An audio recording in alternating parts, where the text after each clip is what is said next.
Good morning, everyone. Thank you for joining us this morning.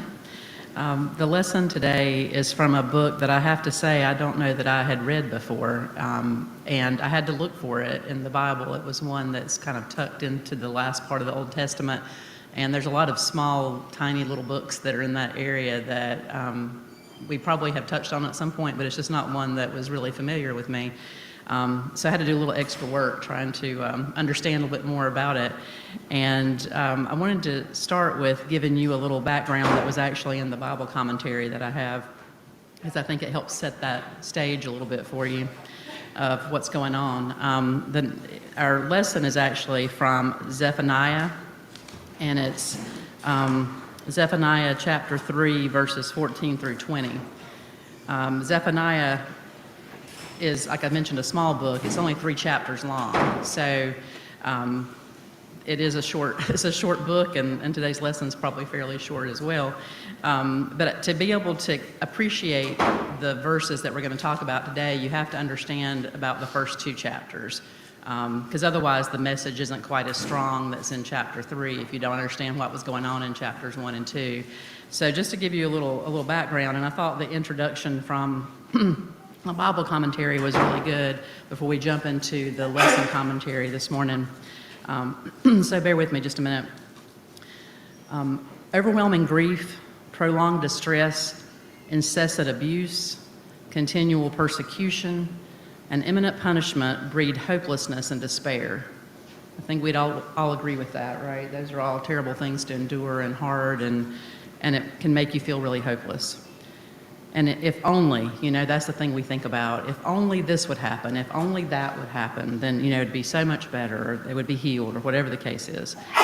If only, we cry as we search our minds for a way out and look to the skies for rescue. With just a glimmer of hope, we would take courage and carry on. Hope is the golden shaft of sun breaking through the storm-darkened sky. Words of comfort in the intensive care unit. The first spring bird perched on a snow-covered twig, and the finish line in sight. It is a rainbow, a song, a loving touch. Hope is knowing God and resting in His love. That's just really powerful, the hope that we all have, the hope when you're going through something so bad that there's hope for things to get better because of the love that God has for us, and we know He has our back, so to speak. And that touches a little bit on Paul's lesson this morning in Sunday school, or before Sunday school, with talking about hope and God's promise with us. As God's prophet, Zephaniah was bound to speak the truth. This he did very clearly, thundering certain judgment and horrible punishment for all who would defy the Lord. So the first 2 chapters of this book are about the punishment, what the people have done that's not been good, what God is going to do to them because of their choices, and the punishment they're going to suffer. It says God's awful wrath would sweep away everything in the land and destroy it. One of the verses in those first 2 chapters says, I will sweep away people and animals alike. I'll sweep away the birds of the sky and the fish of the sea. I will reduce the wicked to heaps of rubble and wipe humanity from the face of the earth.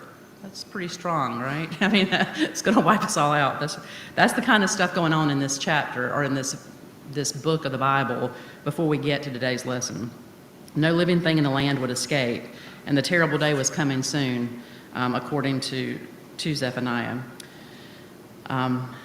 It mentions here in the commentary, that terrible day of the Lord is near. Swiftly it comes, a day of bitter tears, a day when even strong men will cry out. It will be a day when the Lord's anger is poured out, a day of terrible distress and anguish, a day of ruin and desolation, a day of darkness and gloom, a day of clouds and blackness. Just overwhelming sorrow and despair at that point. We can sense the oppression and depression that Zephaniah's listeners must have felt, because he's very vivid in these verses that lead up to today's lesson. Those first 2 chapters are very full of exactly what's going to happen to these people because they weren't following what God had asked them to do.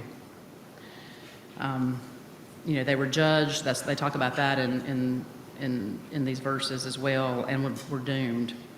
But after the terrible pronouncement, after all these things that are talked about in chapters 1 and 2, we find hope.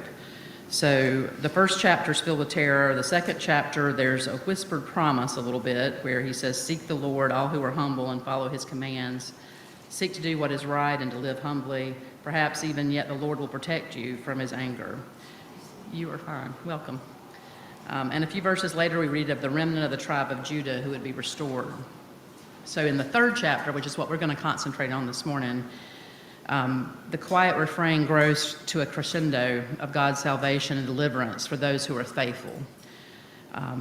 And we'll talk more in detail about that. So at last, the troubles will be over, and there's true hope grounded in the knowledge of God's justice and his love for his people. So as we read this last part, we need to remember that God doesn't take sin lightly, and it will be punished, but we need to be encouraged by the words of hope, and that's the part we're focusing on today in this lesson. He will rescue his own, and we need to decide to be part of that faithful remnant of souls who humbly worship and obey the living Lord. So again, it's our choice that we have to make so that we can avoid some of those punishments and those things by making the right choice to follow God and his word. So with that background, we'll get into the day's lesson a little bit more. And it does talk about Zephaniah, and they're not 100% sure from the lesson commentary writers, they think he was a great-great-grandson of Hezekiah, who you may have heard a little bit more about than Zephaniah. But in his writings, he rebuked members of the royal family, which is a no-no. Even today, that's a no-no if there's a royal family in charge. So you don't want to go against them. You can see that in the news every day with the royals in England. So they're saying that because he was royal, he had this royal bloodline, gave him a little bit more power to rebuke the royals and what was going on, and that's one of the reasons they think that he was this great-great-grandson of Hezekiah. They think it occurred around the 620s BC, but again, not exactly 100% sure of all the timing of that. So you've heard a little bit about verses, or chapters 1 and 2. So in chapter 3, verses 14 is where we start our lesson. And it's definitely not the gloom and doom message, as you're going to hear. Verse 14, "Sing, daughter Zion, shout aloud, Israel. Be glad and rejoice with all your heart, daughter Jerusalem." So they're using parallelism, like singing, shouting, and the personification of daughters. They referred to Zion and Jerusalem as these daughters in this verse. But singing and shouting, right? Those are things you think of as being happy. And I was thinking through this, sometimes we sing all the time in this church, right? We've always been a singing church, but maybe we should shout a little more. Maybe we should be a little happier in our worship sometimes. We tend to be very conservative and quiet during the sermon. I'm sure Preacher Farrell would be shocked if we started shouting, but I bet he would be a little excited too. Very excited. Then in verse 15, it continues, "The Lord has taken away your punishment. He has turned back your enemy." So the first couple of chapters, Zephaniah is talking about, what they've done wrong and how they're going to be punished and what's going on. And then suddenly in chapter 3, he's telling them, the Lord's taken away your punishment. He's had grace on you.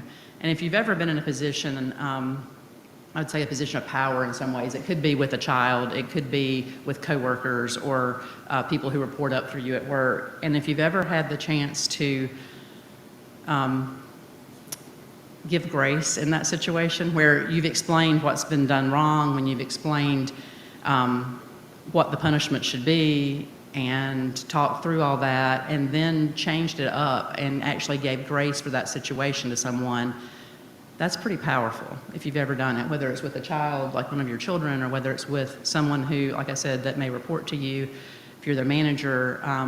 That's a powerful thing, and it can definitely create a lot of loyalty, but it's such a freedom for that person who's felt so bad for what they've done possibly.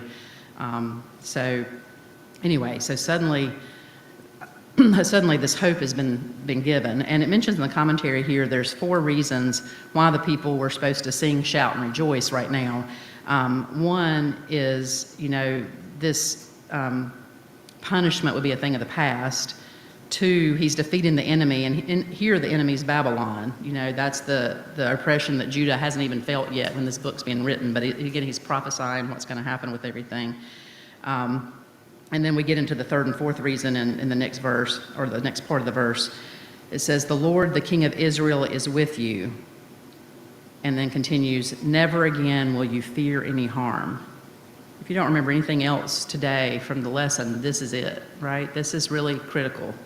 The Lord, the King of Israel, is with you, okay? So he's going to be with the people. What a huge promise of those 4 things that are part of this reason to rejoice. That's huge.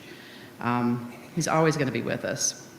And it mentions in this time frame, when they had kings who were in charge of the people, when the king was around, it made the people feel safer, made them feel better that people were being taken care of, and they were going to help protect the people from these other lands or these other countries that may want to come in or take over. So, it makes them feel good that Jesus or God's going to be with them. This king is going to be with them. And again, they don't quite understand what all that means quite yet, but we have that benefit of being able to look back and see all of it.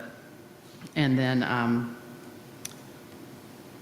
then it also foreshadows all these New Testament themes, like I was mentioning, where God promises to dwell with us, and that's fulfilled when Jesus comes, and then it's fulfilled with the Holy Spirit being with us. So, we have a reminder of Jesus' final words that he will be with us, with his people always. One of the questions within the commentary asked, I thought it was a really interesting question, but it says, what spiritual practices do you lean into when you need to overcome fear or anxiety? What do you do when you're feeling really anxious about something? It could be a medical test. It could be something at work. It could be something about the weather, or it could be anything. What do you do? And how do you deal with that? And for me, that's prayer in some form, depending on what I'm doing, whether I'm driving down the road when it happens, or whether I'm waking up in the morning and thinking about the day or whatever. But God's with us through it all. So we just have to stop and remember it. And sometimes we get so caught up in the fear of what we're worried about that we forget he's got our back. He's going to get us through it. Good, bad, ugly, whatever happens with that day, he's going to make us survive it. And he's going to help us do it well if we trust him. That 4th reason here in verse 15c, that never again will you fear any harm. It says, although the nation of Judah as a whole had disobeyed and turned its back on God, he would not abandon the faithful remnant among his covenant people. So they have this promise that, he can't necessarily protect them from the natural consequences of their choices. Every choice we make has a consequence. But he will protect them, and he will be with them. So in verse 16, it says, on that day they will say to Jerusalem, do not fear, Zion. Do not let your hands hang limp. And I thought that was interesting, just kind of the visual representation of that, to say, don't let your hands hang limp. Don't be fearful. Don't be, be proud of your beliefs. It says when burdens are lifted, sometimes people become cautious about moving forward, and they may take little tiptoey steps and be scared because they're worried that another blow's coming, right? They're just kind of being really cautious about it. And here it mentions how God's people as a nation had experienced so much suffering throughout their history. But this is a blessed assurance. Don't fear and be confident, move ahead. In verse 17, the Lord your God is with you, the mighty warrior who saves. He will take great delight in you. In his love, he will no longer rebuke you, but will rejoice over you with singing. So again, we have this victorious king. We have a warrior image in our mind. If you think of this mighty warrior, you may think of a really large kind of military warrior in today's mindset or whatever. But, here's this protector. That's what I think of the warrior. He's protecting you. He's getting rid of anything that's coming to harm you. He will take great delight in you. In his love, he will no longer rebuke you. So no longer is he telling you what you did wrong and punishing you. Instead, he's rejoicing over you with singing, and just really focusing on that joy again and having this cycle of joy here. In verse 18, I will remove from you all who mourn over the loss of your appointed festivals, which is a burden and reproach for you. So evidently there was shame that was associated with these festivals that they would have during this time frame. They say that shame is another word for reproach during the translation or whatever. So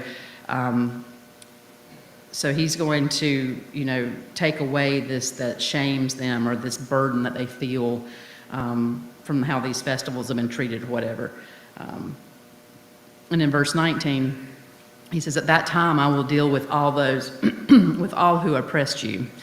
So what the Babylonians will have done to the people of God will become their own fate. It's what we know. They, again, listening to this in this time frame, didn't know exactly what that meant, but we know that it was the Babylonians that were going to be treated to the same kind of fate that they were treating other people to. "I will rescue the lame. I will gather the exiles. I will give them praise and honor in every land where they have suffered shame."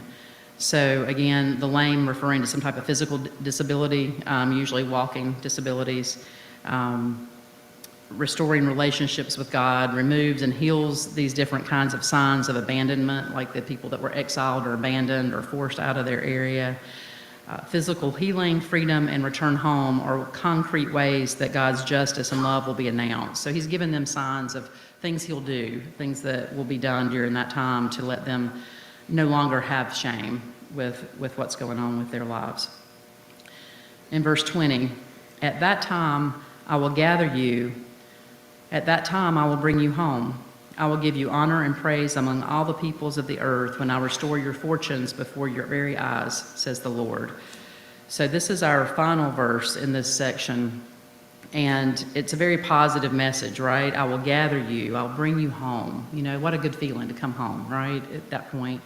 I will give you honor and praise among all the peoples of the earth and restore your fortunes. So what a great promise to them after the first couple of chapters have been so sorrowful and kind of desolate sounding. This is such a promise that he makes. And he reinforces the link between the promises with saying "at that time." He kind of reemphasizes the terrible judgments of the day of the Lord, when I restore your fortunes, and how all these decades are passing by. But,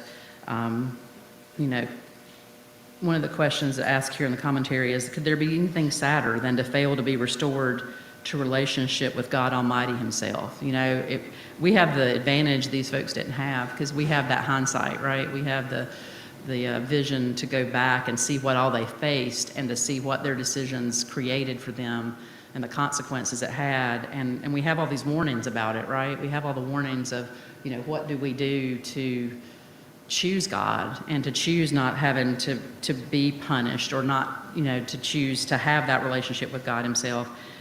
And if we still ignore that with all of this knowledge, shame on us, right? And pain on us is what it'll end up being in the long run. But, we really need to think about that. The conclusion for today talks about, the fulfilled prophecy, like which we know about. We've seen these things come and be fulfilled with the other readings in the Bible that we've heard and read ourselves. Partly that validates the prophet, right? There's a piece where it just says, okay, Zephaniah wasn't crazy. This stuff all happened. And same thing for the other prophecies. And then his message as well. But a lot of times the people who heard the prophecy didn't live to see it, right? They never maybe lived to see the fulfillment of that prophecy. And that's what happened today based on the timing that they think this message was given. These recipients lived in the time of Josiah. That's who was king during this time. And he died in battle around 609 BC. The destruction of the temple wasn't until about 586 BC. And the return from exile, which Zephaniah is talking about here, didn't begin until 538 BC. So the people who first heard it didn't understand the significance of it, like we can today from, again, knowing the history of it. But later, the people in captivity in Babylon did understand. And they're described as weeping when they remembered Zion and some of these things that had been promised. And this was really interesting to me as the lesson concludes. It says, the return of the captives from Babylon was a rare event in history. What happened to them was noticed by other nations, just like was prophesied, right? Almost 50,000 people were so sincere in their faith that they made the 4-month trip back to the land God had promised to their forefathers. So 50,000 people, and they were making this trip by foot, more than likely, or maybe using some animals. But, I mean, they didn't have fast airplanes and fast boats and things that we have today, right? They were walking this 4-month trip for the most part. it meant something to those folks. They understood it. They understood what gift they had been given. So it says the people who returned were never seriously tempted again by idolatry, because that was the thing that really made this whole conversation start in chapter 1. So the Babylon captivity was not pleasant, but it had positive, long-lasting results. People finally learned that God meant what he had said in the first of the 10 Commandments. You shall have no other gods before me.